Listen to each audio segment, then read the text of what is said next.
now, a perennial Christmas story. Dylan Thomas's A Child's Christmas in Wales. One Christmas was so much like another in those years around the Seatown corner. Now, and out of all sound except the distant speaking of the voices I sometimes hear a moment before sleep, that I can never remember whether it snowed for 6 days and 6 nights when I was 12, or whether it snowed for 12 days and 12 nights when I was 6. All the Christmases roll down toward the two-tongued sea, like a cold and headlong moon bundling down the sky that was our street. And they stop at the rim of the ice-edged, fish-freezing waves, and I plunge my hands in the snow and bring out whatever I can find. In goes my hand into that wool-white, bell-tongued ball of holidays resting at the rim of the carol-singing sea. And out come Mrs. Prothero and the fireman. It was on the afternoon of the day of Christmas Eve, and I was in Mrs. Prothero's garden, waiting for cats with her son Jim. It was snowing. It was always snowing at Christmas. December, in my memory, as white as Lapland, though there were no reindeers. But there were cats, patient, cold and callous, our hands wrapped in socks. We waited to snowball the cats.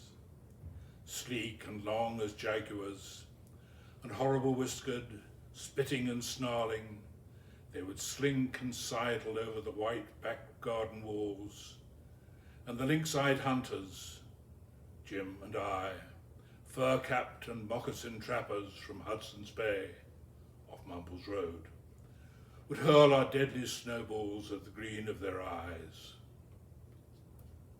The wise cats never appeared. We were so still, Eskimo-footed Arctic marksmen in the muffling silence of the eternal snows, eternal ever since Wednesday. Though we never heard Mrs. Prothero's first cry from her igloo at the bottom of the garden, or if we heard it at all, it was to us like the far-off challenge of our enemy and prey, the neighbour's polar cat. But soon the voice grew louder. "Fire!" cried Mrs. Prothero, and she beat the dinner gong. And we ran down the garden with the snowballs in our arms towards the house. And smoke indeed was pouring out of the dining room, and the gong was bombulating, and Mrs. Prothero was announcing ruin like a town crier in Pompeii. This was better than all the cats in Wales standing on the wall in a row. We bounded into the house, laden with snowballs, and stopped at the open door of the smoke-filled room.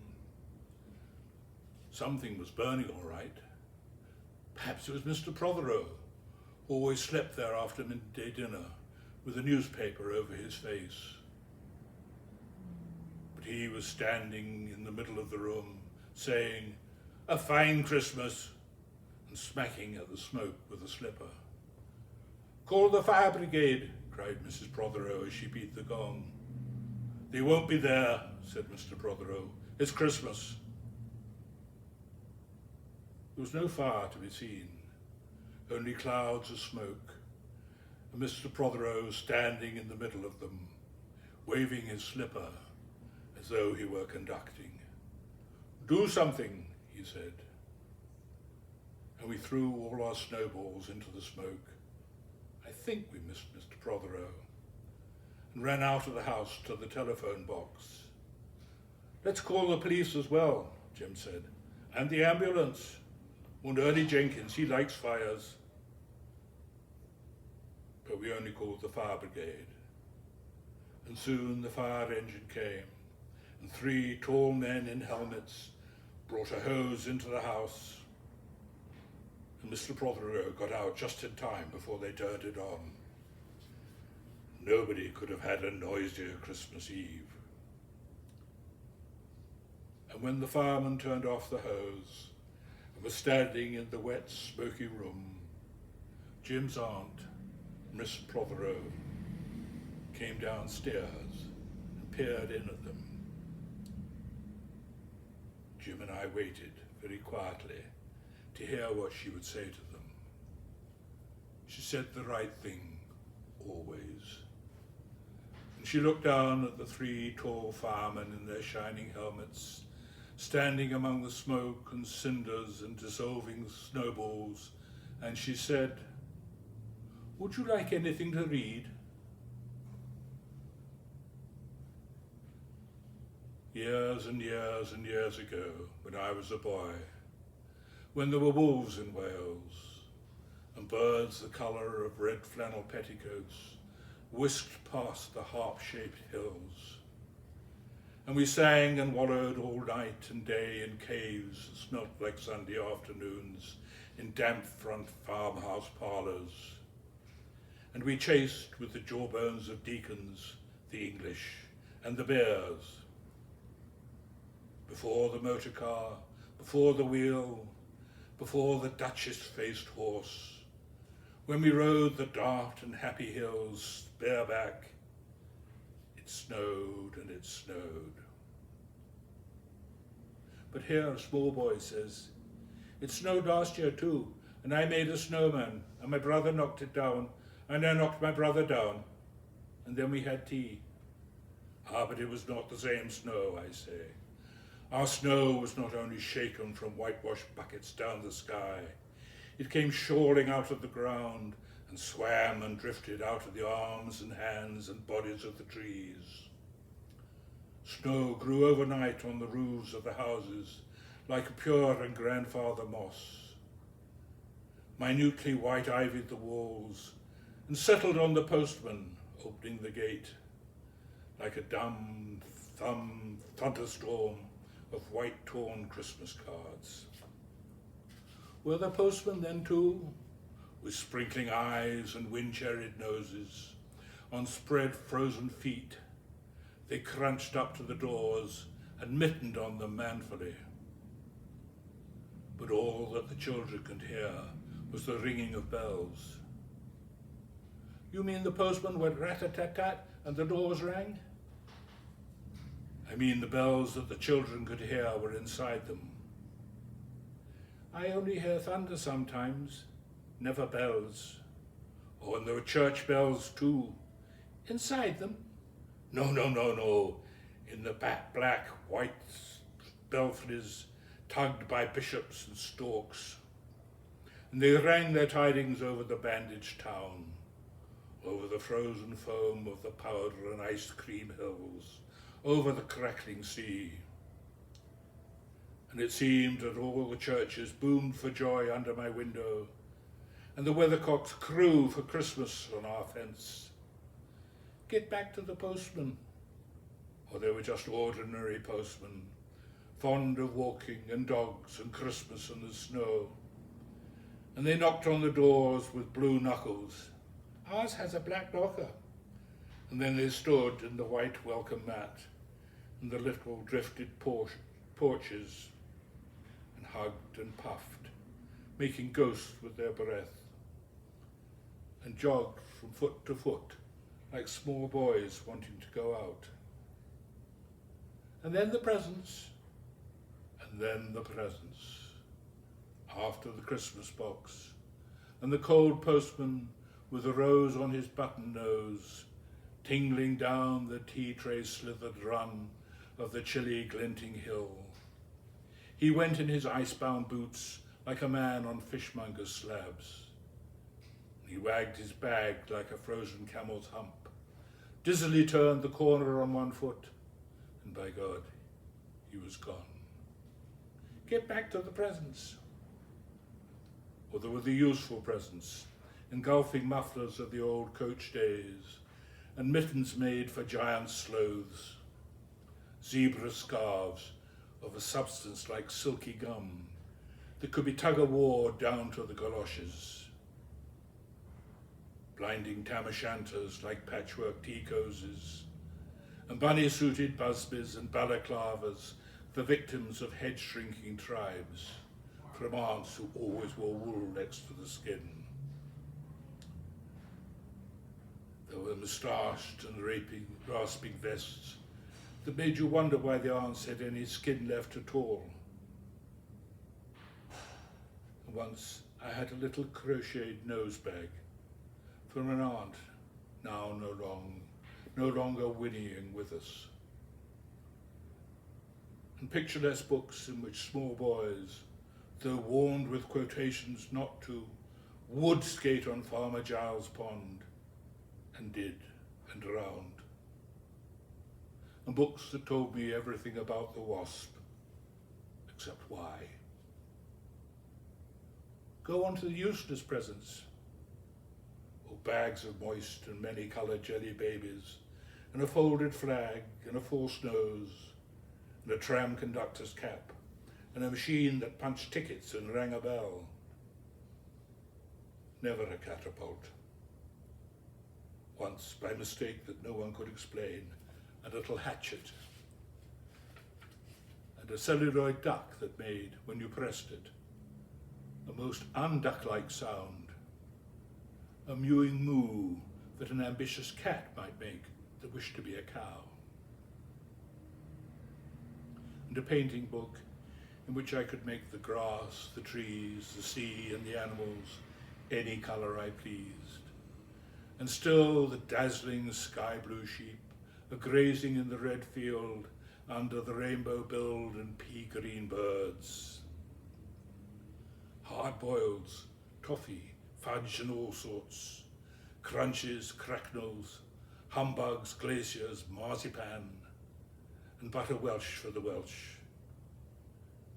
And troops of bright tin soldiers who, if they could not fight, could always run. And snakes and families and happy ladders, and easy hobby games for little engineers complete with instructions. Oh, easy for Leonardo. And a whistle to make the dogs bark, to wake up the old man next door, to make him beat on the wall with his stick, to shake our picture off the wall. And a packet of cigarettes. You put one in your mouth, and you stood at the corner of the street, and you waited for hours in vain for an old lady to scold you for smoking a cigarette. And then with a smirk you ate it. And then it was breakfast under the balloons. Were there uncles, like in our house? Oh, there are always uncles at Christmas, the same uncles. And on Christmas mornings, with dog-disturbing whistle and sugar fags, I would scour the Scotch towns for news of the little word, and find always a dead bird by the white post office, or by the deserted swings. Perhaps a robin, all but one of his fires out. Men and women wading or scooping back from chapel, with taproom noses and wind-bust cheeks, all albinos, huddled their stiff, black, jarring feathers against the irreligious snow. Mistletoe hung from the gas brackets in all the front parlours, and there was sherry and walnuts and bottled beer and crackers by the dessert spoons. And cats in their furabouts watched the fires, and the high-heaped fire spat, all ready for the chestnuts and the mulling pokers. Some few large men sat in the front parlours without their collars. Uncles, almost certainly. Trying their new cigars, holding them out judiciously at arm's length, returning them to their mouths, coughing, then holding them out again as though waiting for the explosion.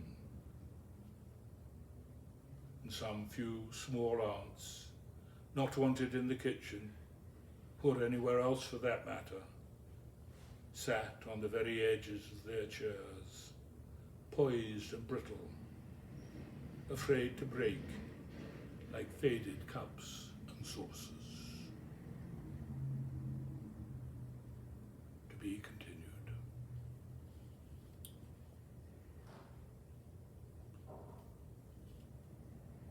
Dylan Thomas's A Child's Christmas in Wales, Part 2. Not many of those mornings trod the piling streets. An old man always, fawn-bouldered, yellow-gloved, and at this time of year, with spats of snow, would take his constitutional to the white bowling green and back, as he'd take it, wet or fire, on Christmas Day or Doomsday.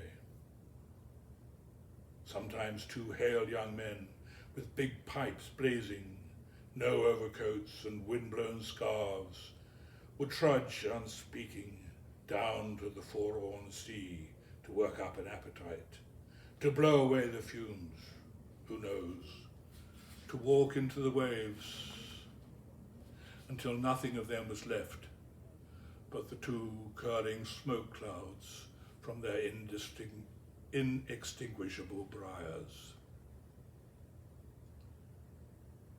Then I would be slapdashing home, the gravy smell of the dinners of others, the bird smell, the brandy, the pudding and mince coiling up to my nostrils. When out of a snow-clogged side street would come a boy the spit of myself, with a pink-tipped cigarette and a violent past of a black eye, cocky as a bullfinch, leering all to himself. I hated him on sight and sound, and would be about to put my dog whistle to my lips and blow him off the face of Christmas. And suddenly he, with a violent wink, put his whistle to his lips and blew so stridently, so high, so exquisitely loud, that gobbling faces, their cheeks bulged with goose, would press against their tinselled windows the whole length of the white echoing street. For dinner we had turkey and blazing pudding, and after dinner the uncles sat in front of the fire, loosened all buttons, put their large moist hands over their watch chains, groaned a little, and slept. Mothers and aunts and sisters scuttled to and fro, bearing tureens. Aunt Bessie, who had always been frightened twice by a clockwork mouse, whimpered at the sideboard and had some elderberry wine. The dog was sick. Aunt Dossie had to have 3 aspirins, but Aunt Hannah, who liked port, stood in the middle of the snow-bound backyard, singing like a big-bosomed thrush. I would blow up balloons to see how big they would blow up to. And when they burst, which they all did, the uncles jumped and rumbled. In the rich and heavy afternoon, the uncles breathing like dolphins, and the snow descending, I would sit among festoons and Chinese lanterns, nibble dates, and try to make a model man-o'-war, following the instructions for little engineers, and produce what might be mistaken for a sea-going tramcar. Or I would go out in my bright new boots, squeaking, into the wide world, onto the seaward hill, to call on Jim and Dan and Jack, and to pad through the still streets, leaving huge, deep footprints in the hidden pavements. I bet people will think there'd been hippos. Well, what would you do if you saw a hippo coming down our street? Oh, I'd go like this, bang. I'd throw him over the railings and roll him down the hill, and then I'd tickle him under the ear and he'd wag his tail. And what would you do if you saw 2 hippos? Iron-flanked and bellowing he-hippos, clanked and battered through the scudding snow towards us as we passed Mr. Daniel's house. Let's post Mr. Daniel a snowball through his letterbox. Let's write things in the snow. Or let's write, Mr. Daniel looks like a spaniel all over his loan. We walked on the white shore. Can fishes see if it's snowing? The silent one-clouded heavens drifted onto the sea. And now we were snow-blind travellers, lost on the North Hills, and vast dewlap dogs with flasks around their necks ambled and shambled up to us, baying, Excelsior! We returned home through the poor streets, where only a few children fumbled with bare red fingers in the wheel-rutted snow, and catcalled after us, their voices fading away as we trudged uphill, into the cries of the dock birds and the hooting of ships out in the whirling bay. And then at tea, the recovered uncles would be jolly, and the ice cake loomed in the centre of the table like a marble grave. And Aunt Hannah laced her tea with rum, because it was only once a year. Oh, bring out the tall tales now, that we told by the fire as the gaslight bubbled like a diver. Ghosts wooed like owls in the long nights, when I dared not look over my shoulder. Animals lurked in the cubbyhole under the stairs where the gas meter ticked. And I remember we went singing carols once, when there wasn't the shaving of a moon to light the flying streets. At the end of a long road was a drive that led up to a large house. And we stumbled up the darkness of the drive that night, each one of us afraid, each one holding a stone in his hand in case, and all of us too brave to say a word. The wind through the trees made noises as of old and unpleasant, and maybe web-footed men wheezing in caves. We reached the black bulk of the house. What shall we give them? Hark the herald? No, Jack said. Good King Wenceslas, I'll count 3. 1, 2, 3, and we began to sing, our voices high and seemingly distant, in the snow-felted darkness round the house that was occupied by no one we knew. We stood close together near the dark door. Good King Wenceslas looked out on the feast of Stephen. And then a small, dry voice, like the voice of someone who has not spoken for a long time, joined our singing. A small, dry, eggshell voice from the other side of the door. A small, dry voice through the keyhole. And when we stopped running, we were outside our house. The front room was lovely. Balloons floated under the hot water bottle gulping gas. Everything was good again and shone over the town. Perhaps it was a ghost, Jim said. Or perhaps it was trolls, Dan said, who was always reading. Well, let's go in and see if there's any jelly left, Jack said. And we did that. Always on Christmas night there was music. An uncle played the fiddle, a cousin sang Cherry Ripe, and another uncle sang Drake's drum. And it was very warm in the little house. Auntie Hannah had got on to the parsnip wine, sung a song about bleeding hearts and death, and then another in which she said her heart was like a bird's nest. Then everybody laughed again, and then I went to bed. Looking through my bedroom window, out into the moonlight and the unending smoke-colored snow. I could see the lights in the windows of all the other houses on our hill and hear the music rising up from